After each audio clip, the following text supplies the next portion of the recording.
Hello, everyone on the Tier 1 virtual call. This is Kurt Heidemann from the SWAPA Communications Committee. We will be starting the meeting in about 5 minutes. Thank you.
Hi, everybody, and welcome to the Tier 1 virtual meeting. This is our second meeting. We'd like to go ahead and introduce you to the committees to start.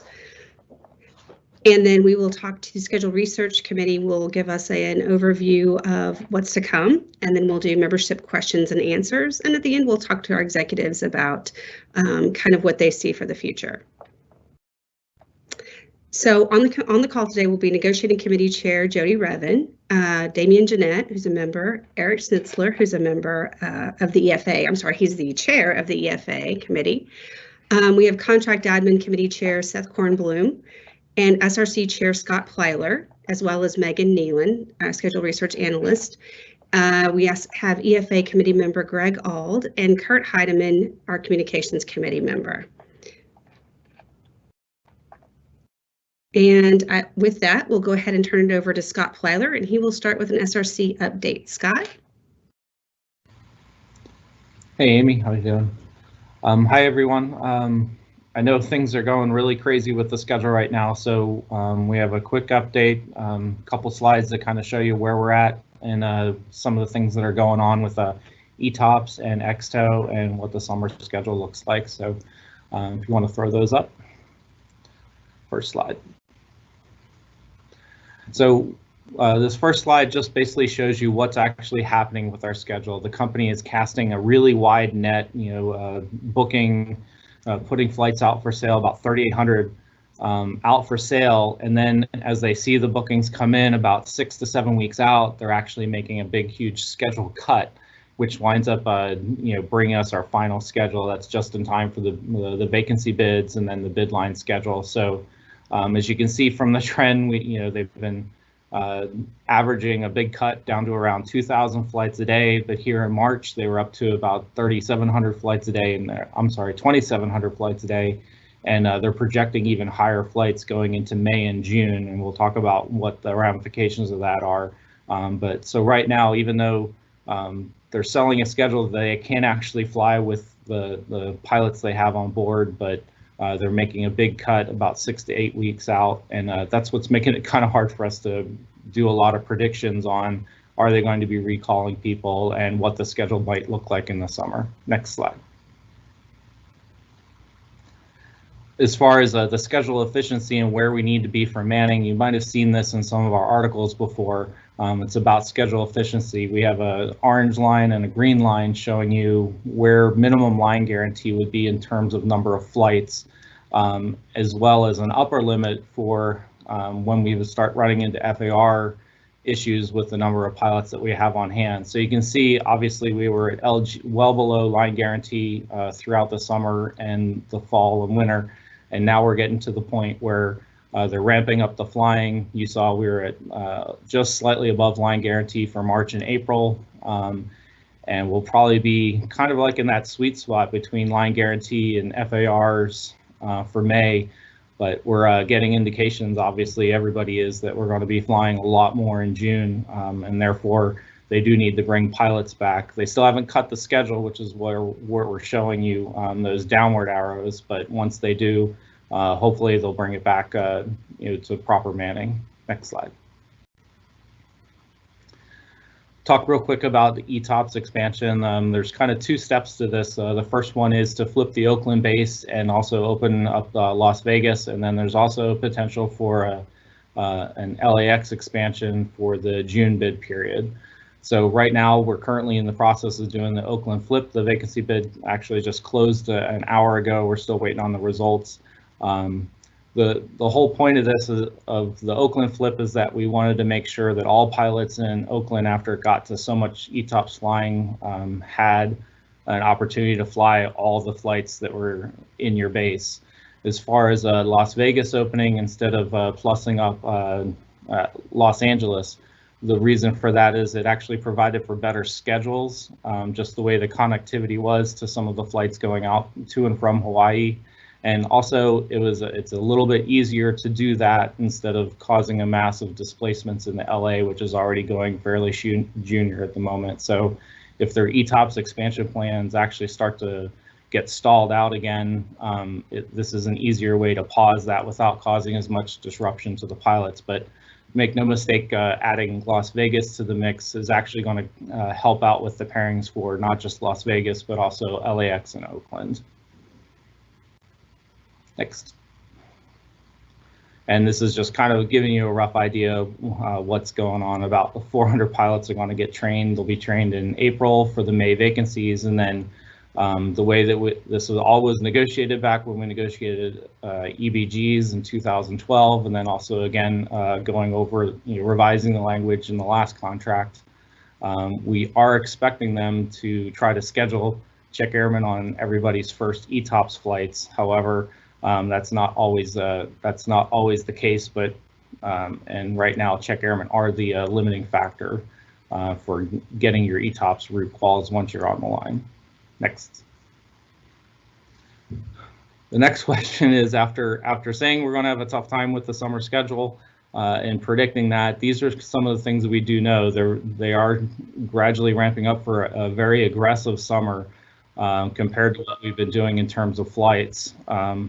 So we're looking at reserve ratios closer to where we were in 2015, and a level of flying and line values that are probably up in the range we had in summer of 2018. So basically, this is what's driving the ExTO recalls, which we'll get to next. Part of the good news about this is that you can go to the next slide. That's fine. Some of the good news about this is when we were about 2015, we had a very robust open time system. We did have high reserve utilization, but we also had quite a bit of premium. So everybody that's online can expect, if you want to fly and make up some of the TFP that you didn't get last year, you certainly should be able to do it this year. And any folks that are actually on ExTO that are have a little consternation about coming back early, do realize that you won't be coming back to a sluggish schedule. That's for sure. Next. Last part of this is obviously about the ExTO recall. That bid closes at noon on Thursday, so if anybody is still looking to do some voluntary recall, our initial indications are that there hasn't been much of an appetite for it, which I guess isn't surprising. But right now we're looking at 97 captains, 112 FOs. I think we have that backwards. And the bidding's taking place, again, closing on Thursday. Those results should be out by dinner time on Thursday as well. If they don't have enough volunteers, then the way the FAQs that we helped the company put out was they're going to recall from the smallest bucket of ExTO remaining junior to senior, and then go to the next one. So anybody that's in the 1 year ExTO, especially on the captain side, you're probably looking like you'll be coming back right now, and it's about 1/3 of the FOs in that 1 year bucket as well. The last part of this is just kind of taking a look at how many pilots we do actually have on leaves. There's no longer going to be any more ETOs, so anything that's a 1 month in this chart is just the folks that are finishing up the ExTO extension right now here in March. As far as that goes, we still have quite a few people that were on 2 year, though that's mostly first officers, and then actually out to the 5 years, it's mostly captains. So SRC does have a list of the recall lists, what it would be for involuntary on the SRC webpage, so you can kind of see where you fall should we not have enough bidders. And the last question we get is actually how much, will we have another ExTO recall in July? Still really hard to know the way things are ramping up. We're hearing, American's going to be putting all their planes back in service by the end of May. We're certainly ramping up a schedule. Right now, the recall for June is pretty much all the training capacity can handle right now. If you see a significantly higher schedule for July coming about, then we probably see some additional ones for July, but I wouldn't think we'd see any more before the holidays after that. Last one is, what does my ExTO recall training look like?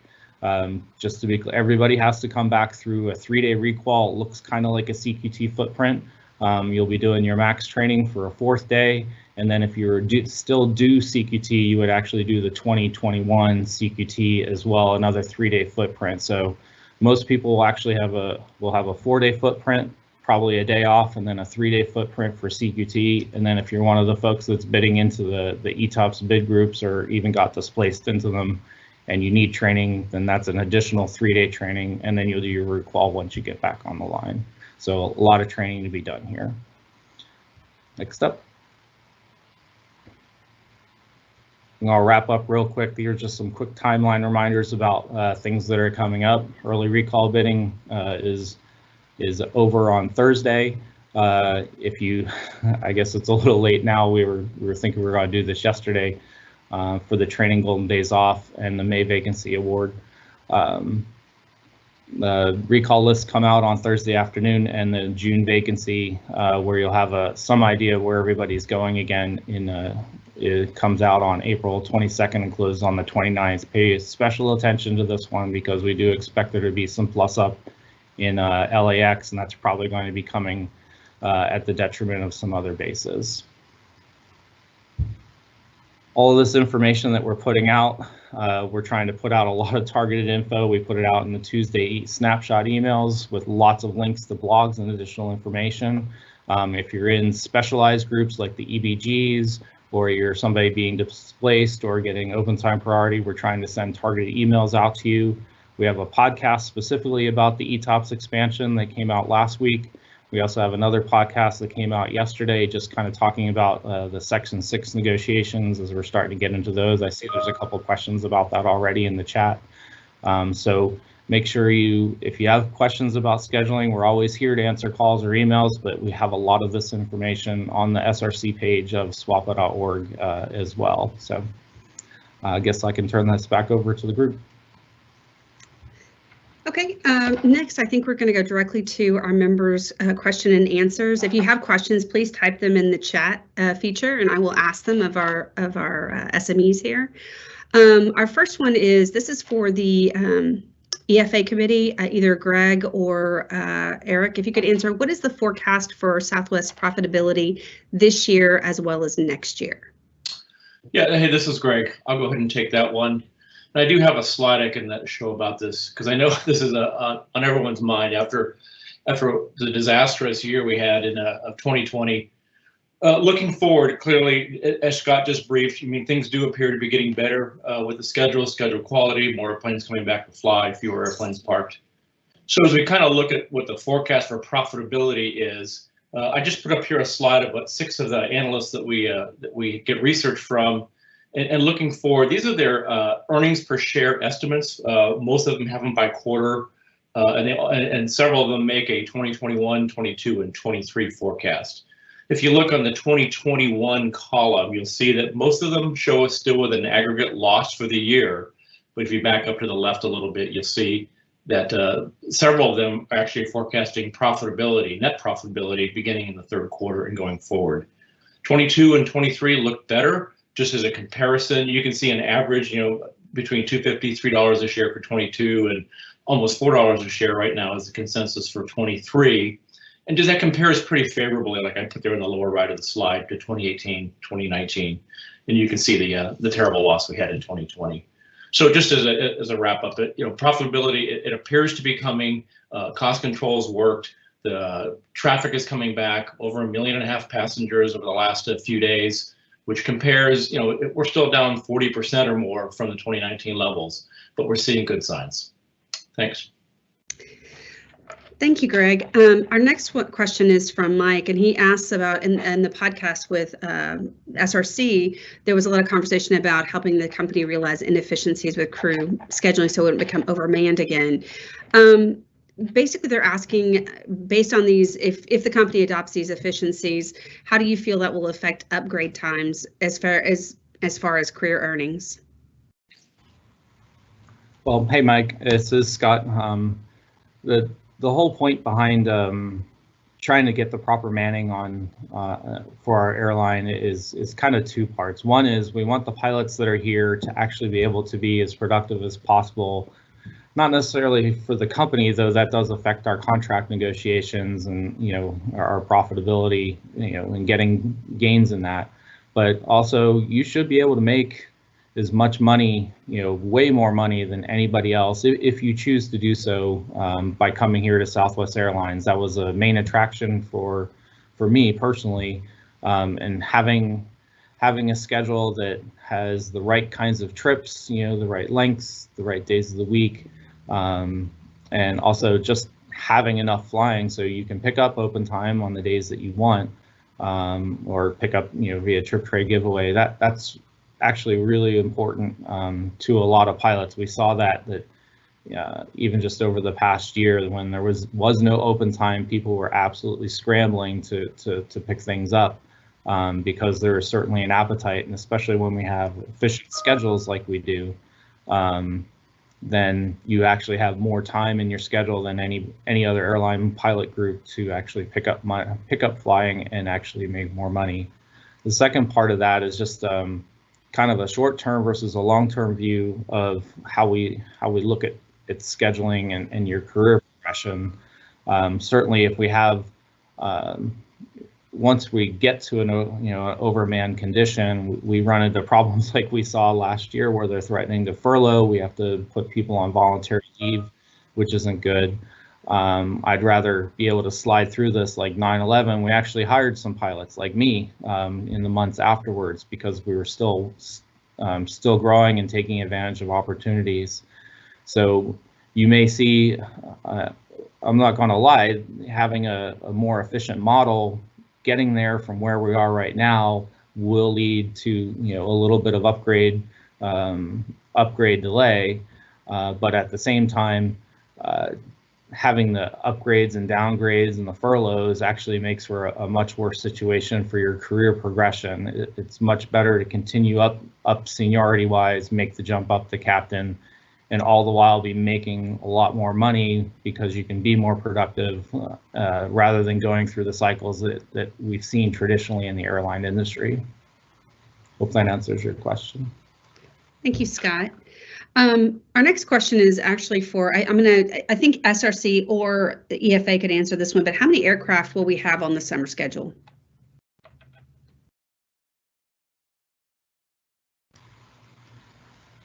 Well, right now we're looking at having about what was that? About 635 aircraft. The stuff that they have published right now actually has over 700 aircraft in what the schedule that they're currently selling, but that'll probably get scaled back to about 630, 635, and right now we're running about 570. Okay, we actually had a whole bunch of questions come in the last few hours, and so I'm going to go ahead and start asking some of those. One of those that we had come in was, has there been any attention given to incorporating or adding language to limit or kind of control training scheduling? That's from Pat, and I'm going to throw that one at Seth.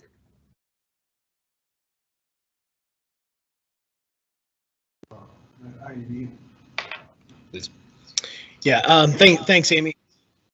So I know there have been extensive proposals in the contract 2020 language designed to address exactly that.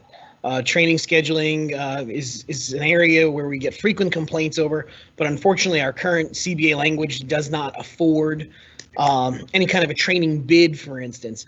And that's a key component of the 2020 proposals that Jody and the rest of the negotiating team are going to work on as we do get into the contract 2020 negotiations. So we hear you, I think that was from Pat, we hear you loud and clear. That is definitely a struggle dealing with training scheduling, as far as really a lack of control for the pilots. Pilots are used to a bid, and 2020 proposals are going to try to achieve that for our pilots. Having said that, in areas, for instance, like this MAX return to service training and all that, we've heard a lot of frustrations, and we do what we can in these times where things don't fit cleanly into the current contract language. We do what we can to try to work with folks over at training scheduling to try to make things as palatable as possible for our pilots. An example of that is our work to make sure that training golden days off were honored for the MAX RTS training. So we are working as opportunities come up, but again, getting that language secured in contract 2020 is going to be key. All right, thanks, Seth. Now we have a question from Robert, and this one will be for Scott. Is the Las Vegas ETOPS opening going to pull initial ETOPS flying from Oakland and Los Angeles, both initially and long term? As far as we know from that, it's going to be incremental. They're looking at doing an expansion of the ETOPS flying, so it shouldn't be pulling flying from Vegas. From Oakland or Las Vegas. What you will see is they're probably going to be expanding it even further after May and into June, and we'll see some more flying coming out of Las Vegas. If you're out of Los Angeles. As you already probably know, we still don't do ETOPS out of LAX, even though there is capacity to do that out of there. We just haven't started that service yet, so I would expect to see that. And I think we had a slide with some of the other routes. I think you should expect to see some expansion of that, especially since we're plussing up the ETOPS folks. I think that's what he was looking. He was looking for the flying, right? Not the Correct. Not the vacancy. Okay. Our next question is one that came in earlier, and that is, this one is for Greg Auld. How much liquidity does Southwest actually have? Actually, I think Eric is going to take this one. I do have a slide to share it to him though, so I'll go ahead and take it. Yeah, I'd be happy to. Good afternoon. Greg, if you can just bring that slide up. While he's bringing the slide up, our total liquidity is just under around 14 billion. But I think an important takeaway from this particular slide is looking at the total debt that Southwest has. You can see there just over 10 billion. And as you compare that to the other airlines, quite a bit less. And another interesting point right below that is with our liquidity, if you subtract our total long-term debt, we're actually in a net cash position of over $3 billion. And then when you take a look at our competitors, they're American, a tremendously large number of 25 billion, and then United and Delta also quite a large number as well. So we are actually in a really good position, certainly the best in the industry. And then if you take a look at our adjusted debt to capital ratio, you can see at 57%, there is quite a bit less than everyone else. And this is going to give us tremendous flexibility as we progress through this recovery and leave us with many options with that cash available to, as you've seen with our addition of 17 cities, it gives us a lot of room to grow. And we will also have a better time paying down some of that debt and quicker as we recover. Certainly a carrier like American, with the amount of debt they have as we go forward, it's going to require a tremendous amount of revenue and a tremendous pickup in business to service that debt over the next few years. So I would say we at Southwest are in the best position, certainly in the industry, and things look pretty good from us from a liquidity standpoint. Thank you, Eric. My next question is about the COVID vaccination, and I believe this will either be Jody or possibly Mike Santoro. We got a question about wondering if we're in talks with the company about getting paid to get the vaccination. American just recently got an agreement about this, that they get paid for it, and so they were questioning if we're actually doing any work on that. Jody, you want to take that one? Absolutely. Sure, Amy, and good afternoon, everybody. And then I'll let, if Mike wants to chime in a bit on what we've done so far with CC pools and where the company is. But early on, we stay fairly active with our counterparts at APA, Delta, United, et cetera. And we did kind of hear and have that agreement and have engaged the company that, hey, this looks like if a guy gets what I'd call a clean vaccine, meaning his vaccine doesn't impact your 48-hour window. Some of the airlines have taken the stance that that's worth them to pay up front, as opposed to, a sick call. If you get a late notice and you have to go, and then now I'm not in my 48-hour window, I'm not in the I'm safe checklist. The only thing we have here at this company, the ability to do that, is to either call in sick or give away the trip, if you could give away the trip. So at this time, the company has basically expressed no interest. They have some challenges, varying levels of our competitors, whether who's unionized, who's not unionized, meaning the flight attendants are not, the pilots are. And so the company has taken the position that not at this time, but they're still doing research, so it hasn't bit them yet, if that answered the question. Mike, did you have any follow-up with that? I don't have much to add on top of that Okay. at all. Okay, good. Thank you guys for that. Moving on to the next question we have is, as our network expands, as the company discussed the introduction of red-eye flying with SWAPA, I'm going to pass that one over to Scott.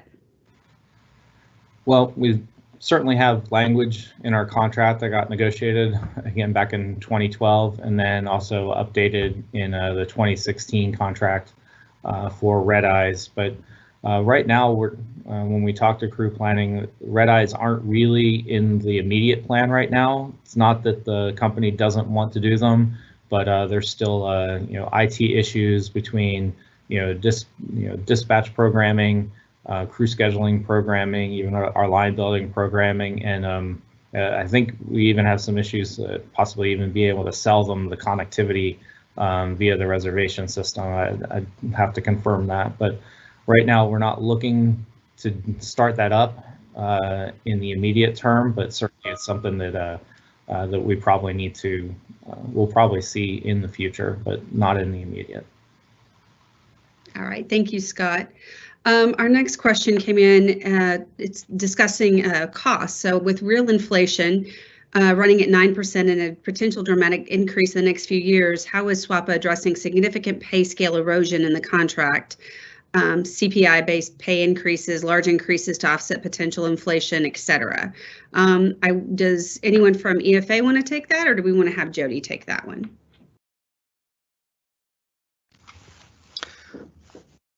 I'm more than happy to address it. Okay. It's Damien with NC and EFNA. I like that Chapwood index, the real cost of living index increase. Good remark there on whoever put that in there. So the proposal that we have to the company originally back in March, it did not have pay rates in there for a very specific reason, and that was to address the lag. So obviously there is erosion through the CPI piece of it, but also just historically, if you remember, American went first, right? And they had the JCBA. They came in and got the first contract. Our TA1 failed, but then TA2 came in, Delta ratified, United had a Me Too clause, American had a May 2017 outside Section 6 increase, and then everybody behind that started coming into play, right? JetBlue, Hawaiian, everybody started getting pay increases. Well, all of that has to be addressed in this, plus, as you mentioned in there about the potential inflation. So that is being addressed, but that's going to be a conversation in the room. But it is being addressed. I hope that answers the question. I think it did pretty much.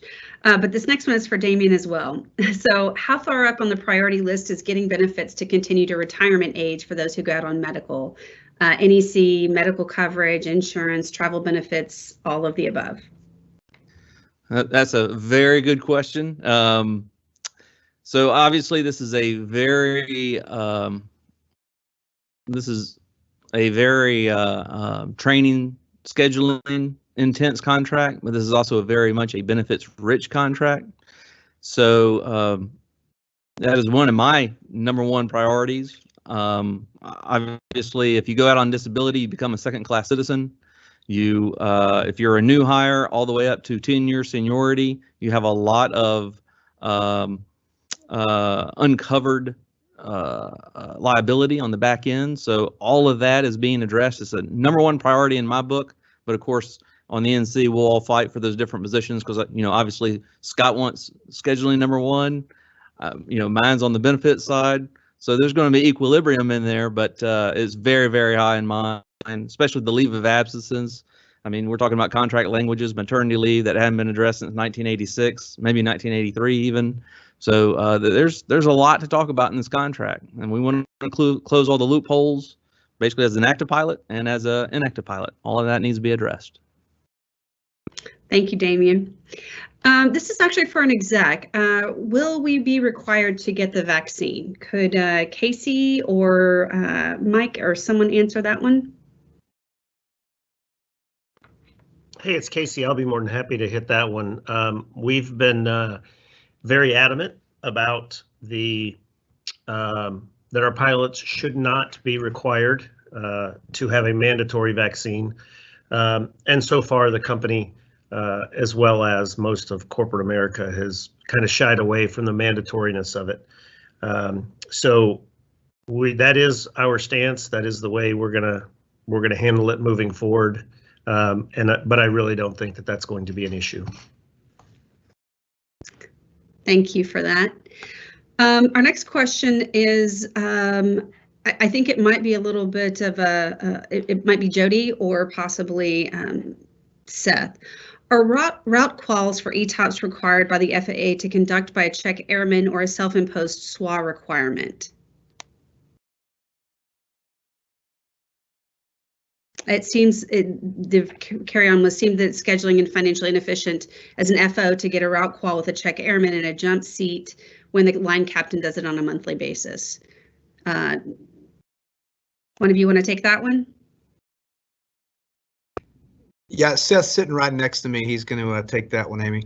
Okay. So really the best person to answer that question would be Greg Bowen from our Training and Standards Committee. And again, this is a no joke, candid Q&A session. So I don't have the answer to that, but I did send that question along to Greg, and if he gets back to us, we'll be sure to post that. As of right now, though, the Flight Ops Training Manual does require it, so that's what we're stuck with. Where that requirement comes from, whether it's company driven or FAA driven, to be perfectly candid, I'm not sure, but we'll try to get that answer and we'll post it when we have it. And Thanks if we for don't, your patience. I will say once it's published in the FOTM, to Seth's point, then it becomes an FAA requirement. And the fact that we did that to ourselves, that's the way it was approved, and that's the way our certificate reads at this time. It's very similar to the battle we had about having a check airman committee, if in the FOTM, whether it's in there, whether it's not in there, etc. But we get it, but that's currently the requirement. So this is for Scott. Will they run upgrade and new hire classes before recalling 5-year ExTO pilots?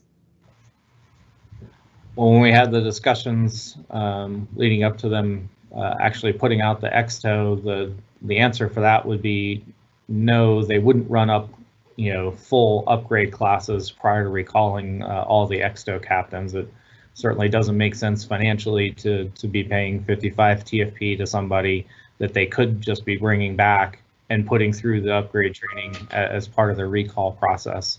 Now, certainly you might have a few onesie twosies where if somebody happens to bid back the first officer, opening up a captain slot and somebody takes it, or somebody opting into the Lance Captain program and taking one of those slots, then they'll run those on an ad hoc basis, onesie twosies, and they have been doing that. But as far as like a class of 20 or 26, I wouldn't expect to see that until all the captain ExTOs have been recalled. Thank you, Scott. This one is for Seth, actually. Will this next contract give SWAPA oversight on our hotels? So our proposals for contract 2020 do definitely give SWAPA a lot more say in the hotel selection process. So the short answer, as far as an absolute, does it give us absolute control over hotels? Well, nothing, as a product of negotiations gives us absolute control of anything, really. It's going to be a product of negotiations, but yeah, the proposals definitely have a lot more SWAPA input over how the crew accommodations board works. Selection criteria, both domestic and international, expands upon what we have in the current CBA. It is definitely very well addressed Hotels are a topic that we know are near and dear to our pilots. We know second to schedule, probably nothing else impacts your quality of life more. So that's definitely on our radar and definitely well addressed in our proposals. Yeah, and I would add, Amy, that the SRC did a really, I'm sorry, not the SRC, basically Seth, but the scheduling research weighed in as well, and contract admin basically taking the polling data for what you guys said was short in the hotel language, but oversight's probably a bad word. I would probably use the word criteria or standards is probably a better word for what we're trying to go with the hotels. Thank you, Jody and Seth. This next one is, it says for SRC, but it's a little bit of a split discussion. One is, are there any talks on removing split to cover and also defining IROPS? The first part of that is definitely for Scott, and the second part I think will be Seth. Well, yeah, it kind of goes together. The whole fact that we've lost a couple IROPS arbitrations due to arbitrators not understanding our language is what my opinion of it was. But we are trying to look at all things execution. We even had a whole negotiating point on fixing the execution side of things. As far as split to covers is a very specific thing where a trip runs through open time, doesn't get bid on at straight time, and then they split the trip in order to cover it some other way. As this is opposed to some of our split language pre-open time, which the union fought for years ago. There may be some room for some give and take on that, where perhaps we don't need the pre-splits anymore, the contractual splits, and we certainly want to see some changes in the split to cover on the back end, because as a lot of you already know, a lot of times when they split the trip up, it winds up costing more with the deadheads and the additional rigs than it would have if they had just awarded it premium. So we're definitely going after that, and some of the other language that we're looking for kind of negates the whole concept of IROPS. Is, you know, if a flight comes uncovered, if it gets taken off of a pilot's board, it should be getting placed into open time, as opposed to just creating a cascading reassignments. I'll let Seth weigh in a little more on the IROPS stuff. I think, thanks, Scott. I think Scott, though, did hit that really in all aspects. You know, the fact that our proposals are driving to anything that becomes missing a pilot, if you will. I mean, I hate to use the term uncovered because that was a subject of debate in an arbitration, but basically if there's not a pilot assigned or awarded to a flight, it's going to go in open time is really what our proposal calls for. And that will eliminate a lot of confusion on the part of both pilots and schedulers alike. And I think we'll definitely address many of the pilot complaints that we hear on a daily basis. This next one is very important, and I will ask the question, does Damien always take a suit jacket with him on trips? But I think Kurt should actually answer it.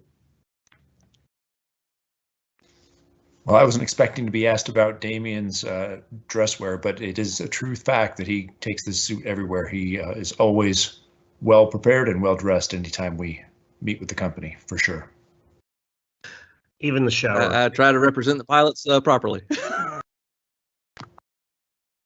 Okay, on a more serious note, is there any talk of negotiating away the antiquated probationary pilot system, since Southwest only hires experienced and FAA qualified pilots in command?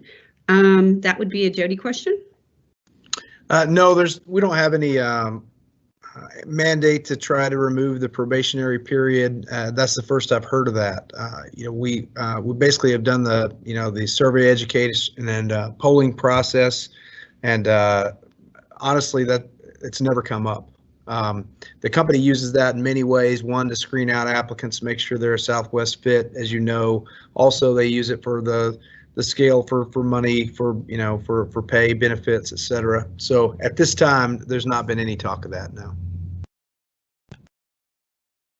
All right. Is the company pushing for the contract to be negotiated quickly to try to take advantage of the current economic environment? Are we in for another 5 years past the minimal date for a new contract? And what's the NC's opinion based on the communication they've had to date with the company? This is definitively a Kurt question.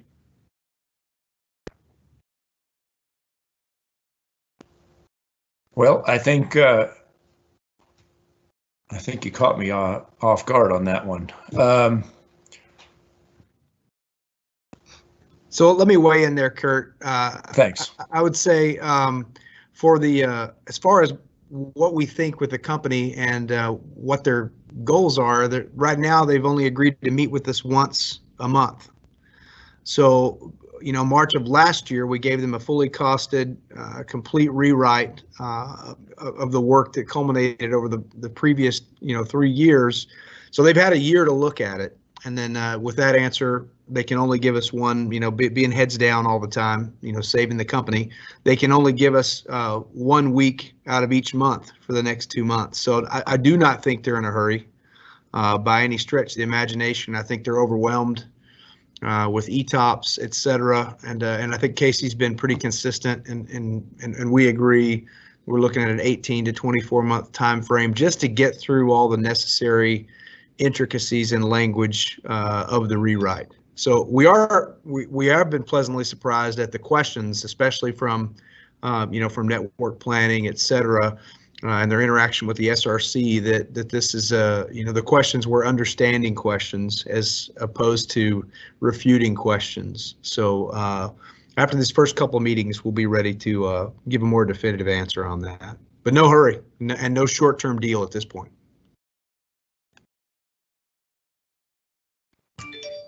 Okay. Hey, Amy, do you mind if I jump in? No, please jump in, please. On what Jody's saying, just to give a perspective from the other carriers that we've been in touch with, they are not in their management, and the pilot groups themselves are not in any huge hurry to negotiate either, at least in terms of economic numbers. Again, based on the environment we're in right now, and the idea that we will continue to improve as we go through 2021, and as Greg mentioned earlier, profitability into 22 and 23 sets us up for a better environment to discuss economic proposals. But as Jody said, there's a lot of language to work through and a lot of I's to be dotted and T's to be crossed from that standpoint before we can get to the economic side, and we believe that actually will behoove us. Because then we'll have a better environment to negotiate within. And that's the way, again, our competitors are seeing this as well, at least from our discussions with them so far. Okay, thank you, Eric. The next question is SWAPA supporting the idea of vaccine passports for domestic or international travel? Does one of the execs want to take this one, Mike? Or Casey? I can take it. I don't think we haven't really discussed too much amongst ourselves about the idea of a vaccine passport. Again, SWAPA's of the position that vaccines are not mandatory. They should not be mandatory. Totally pilot choice. The only thing I would say is that if a vaccine passport is required by the federal government and the FAA, then of course we have to abide by their requests. But I don't see us supporting a SWA-driven one. Thank you for that. The next question is, does the negotiating committee expect to include items that other airlines already provide in addition to significantly higher rates, like paid parking in any Southwest city up to a flat rate limit, rebooking deadheads to a pilot's choice, uniform luggage, equipment allocation, dry cleaning, etc.? 401k, 16% 401k contributions. There's a list of other things here. The question is, are those things that we're going to be negotiating for? So yeah, I can take that, Amy. It's a good question. Those are very specific as far as the benefits that others enjoy and don't enjoy. Certainly, things like paid parking always come up. That hey, why don't we pay for our parking? So yes, to answer that question in a very broad sense, whether they look exactly like those or not, of course, every one of those has a negotiation to it. Some of those are different in some cities than others. For instance, cities that have hub and spoke, people who are percentage of commuters in one airline versus percentage of commuters in another. What you guys have told us is important and what's not important, but that's not always the benchmark. I mean, it's part of negotiations to say, hey, you know, this is an industry-wide thing. For instance, our airline is the only airline that has a one strike and you're out policy. We'll be talking about that with the company as far as the HIMSS program.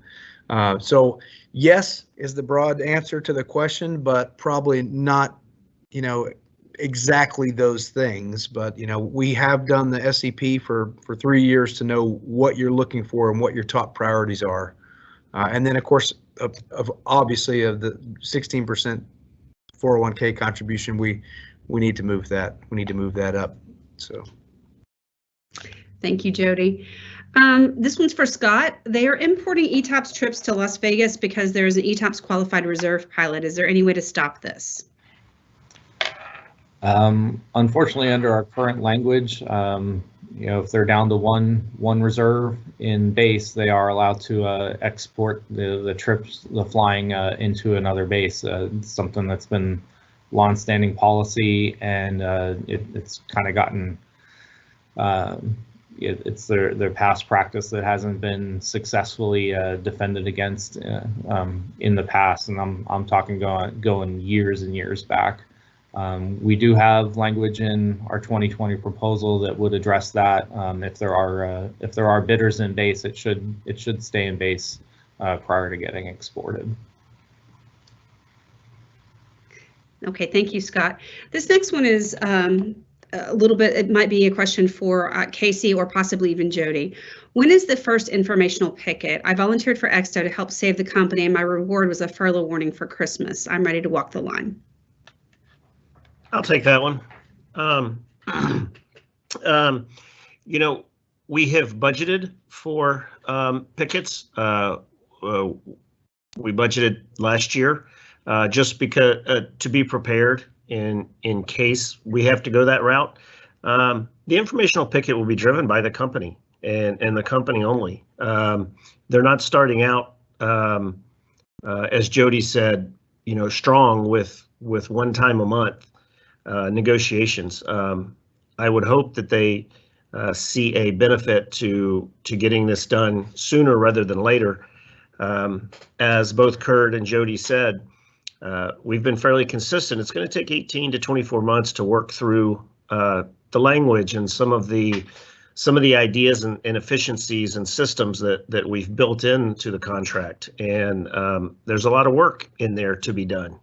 So you know, again, that's just going to be by the company, and we're there. We're willing to meet. We want to begin in earnest. So we're just going to play it by ear, but we're going to be budgeted for it, and we're going to have the resources. And if we have to, we will. I do absolutely understand the sort of the feelings that was written with through the WARN notices and what occurred. So we will be prepared to do it when the time comes. Thank you, Casey. The next question is, are we making any headway with regard to paid trip pulls, i.e. not using sick bank during the 48-hour no-fly period after receiving a COVID vaccine? I can take that one. So I think Jody covered it a little bit earlier in an earlier question, but so we've been talking to the company about you know, Delta's, how they're working there, structured their vaccine protocols. So far, the company is not agreeing to do any CC pulls for any vaccinations, despite us continually pressing them. It's above flight ops, goes to the people department, and they feel that all Southwest employees should be treated the same and utilize their sick bank as necessary to, you know, facilitate the vaccine or getting the vaccine, you know, with juggling work. So that's where they're at right now. And again, we keep on pushing for CC pulls for vaccines just because of the sheer volume of money. It will save them in the long run. The more people they vaccinate, the less CC pulls they do, as a whole. So we'll keep on fighting for it, but right now they're still at no. Okay, thank you, Mike. Our next question is, do we know what Southwest wants in Section 6 talks? Excuse me. Jody, can you take that? Sure. At this point, it's tough since we gave the fully costed, we talked about full language to the company a year ago, and nothing has really been pushed across the table. So I'd say besides making you feel ashamed of how well you're compensated, the company at this point seems to be looking for what we are, which is efficiency. It's in smaller groups, and hopefully it's starting to spread and make its way up to the C-suite. So far, the only place I've really seen it is planning and network and planning, and hopefully that starts to come across with the schedule execution as well, where they have those efficiencies. But and there's been no talk of anything with Section 1. There's been no talk of anything with PBS, but those are always popular, when we get into the negotiating session and the company wants to try to push or offset the industry standard argument, which I saw was in the questions before. So at this time, I guess it's a little premature to know what the company's objectives are. Is that they haven't put anything out to the pilot group. They haven't pushed anything forward to us, except concessions. All right, thank you. So the next question is the company evaluating Class 2 navigation for trips to the Caribbean? It seems like the fuel savings are significant to justify an initial training cost for our pilot group. This one, I'm really not sure who could answer this one. So at one point we were kind of sitting on a route, and then I'll let Eric or Greg jump in, but if you remember, we did the LA to Liberia for a bit, and that was basically just to hold that position. But the market in Costa Rica, they found was fairly weak. So it doesn't seem like they found a market where that is viable at this time. And we have, monthly Section 1 compliance, and we have EF&A on board with those now to do, a bit of just a network Q&A, and that hasn't come up in a year. The weakness of that route caused them to let it go. Anything to expand on, Eric or Greg? Just that in terms of Caribbean service, they're evaluating the resumption of the service to the islands and countries that we haven't already gone back to. And it's really a matter of navigating the regulations for each country and trying to find a workable solution there where they can resume some service in scale in relation to what we had previously. At least that's what we've been told in our Section 1 meetings. So I think all of that is still on the table. It's just a matter of the timing and making sure that the market to those countries and islands has recovered enough for us to start service again. And I would think with the Class 2, again, it would make sense that if we are able to build a reasonable schedule to some of those destinations, that perhaps Class 2 navigation would play into that later, because of course we would be running more trips down there and therefore saving money by utilizing Class 2. But to Jody's point, at this stage, we are simply trying to get back in the market for a lot of those cities. Obviously, as many people know, we've done real well in Mexico with our expansion there in Cabo and Puerto Vallarta and resuming service to Cancun. But the Caribbean has been a little bit slower, and Central America as well, with San Jose and Liberia. Thank you, Eric. So next question is for Greg or Eric. What does the 100 MAX 7 order do to our fleet size? Sure, this is Greg. I'll go ahead and take that one. So the short answer to that question is it doesn't do much because it's primarily meant to be a replacement for the 700. But again, let me have a slide to kind of put up on the screen to talk to a little bit. So as the news that came out yesterday, which the company trumpeted was the 50th anniversary of their initial Boeing order, they now are committing again to Boeing and putting to rest the discussion of the A220 versus the MAX 7. And they've committed to the MAX 7 as their replacement for the 700. So fundamentally, as the 700s, there's 462 of them today, as they begin to age and they're going to retire 25 to 30 or so a year going forward, the MAX 7 will slide in as its replacement. So I put, just today, the company released an 8K with their order book, which is helpful for us at SWAPA to kind of make some very conservative projections going forward. And so I'll walk through this just for a second. So they're planned right now for 200 MAX 7s over the next 10 years. The first 30 of them are going to be arriving next year in 2022. We'll have 135 of them within 5 years. And then the order book through the next 10 years right now is 349 firm MAX aircrafts divided 207s and 149 8s. And then there's a whole bunch of options, typically it's 270 options. So if you look at the fleet, which is what the crux of the question was, is we ended 2020 at 729 airplanes. Excuse me, we ended with 718 airplanes, and the company has already said they're going to end 2021 with 729.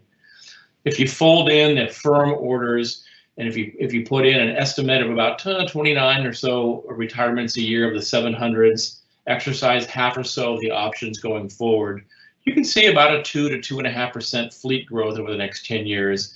And so conservatively, we put 929 is the guess for a fleet 10 years from now.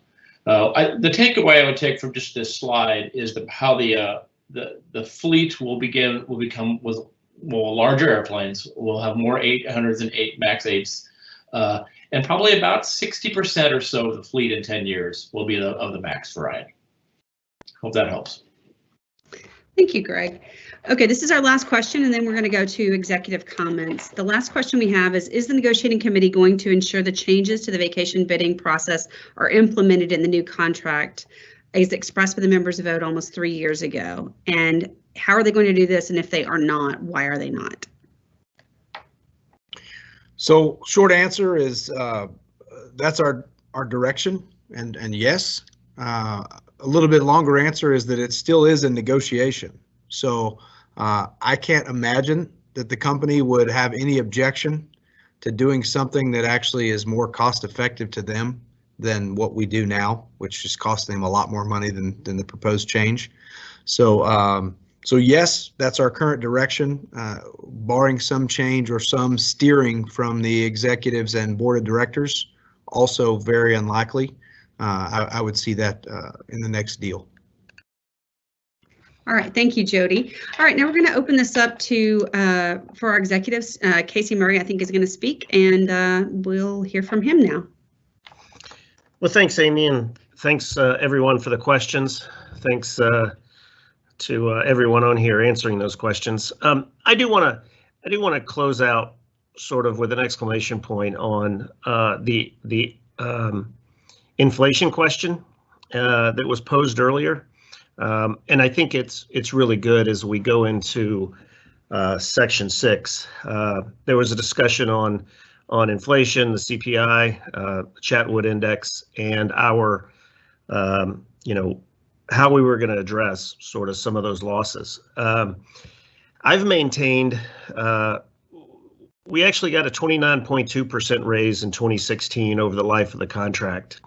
And I've said it many times before, I don't believe our pilots have realized hardly any of that through the company's inefficiencies and a lot of processes they put in place.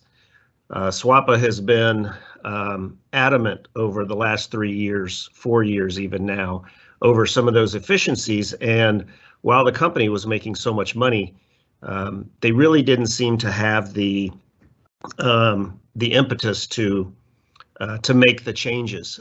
Going into section 6 now, where that is the brunt of what we're going for, it is incumbent upon us for our pilots to not only capture the loss that occurred through those inefficiencies, but also capture rates moving forward that are ahead of our peers.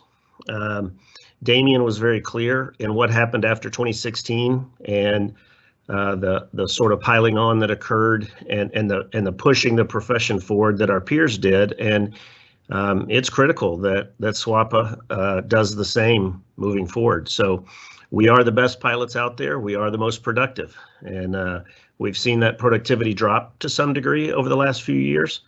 But We hope that the company now, through some critical times over the last couple of years, and especially last year, has a desire to correct some of those inefficiencies now. So really important, those 2 points. We have to capture the loss that we've sustained over the last few years through those inefficiencies. And then we have to push our rates ahead of our peers. And that's going to be our focus moving forward. There's a lot of ancillary issues that are going to be addressed as well in our contract. There was the question about paid parking and all the other ancillary things that our peers get, and we're going to push for a lot of those, and it's critical. It's going to take time to negotiate the contract. As we've said, 18 to 24 months, just sort of get through the language before we get to the economics of it. But the quicker we work through it, the more receptive that the company is to actually meeting and having those discussions is going to do us all well. And so we're looking forward to getting into it. Our pilots need to realize it's going to be a marathon. We've been preparing for 4 years now, actually 4 years to this month in April. And we are prepared, we're funded, and we're ready to do it. So our pilots need to be ready for a slow burn. And as I said earlier on the informational picket question, if we have to go down that route, we are funded and prepared for that, and your board of directors is behind that as well. So with that, I would just ask that everyone, concentrate on what you're doing every day that makes you the best, both inside the flight deck and out. And we'll continue to push. We'll continue to communicate, and we're all sort of push our contract forward together.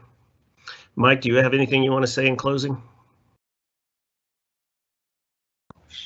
No, I don't. Just hang in there, everybody. And any COVID questions, I'm still taking them all. So feel free to call my cell phone anytime you need. Vaccine questions, I can handle those too. So I'm here for you 24/7. Just my name and numbers on the website.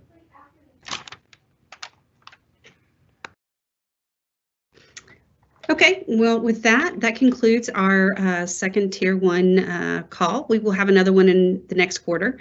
I want to thank you, all of the participants, all the SMEs that were on the call today. We appreciate you. And most importantly, we appreciate the comm staff and the IT staff who helped put the call together.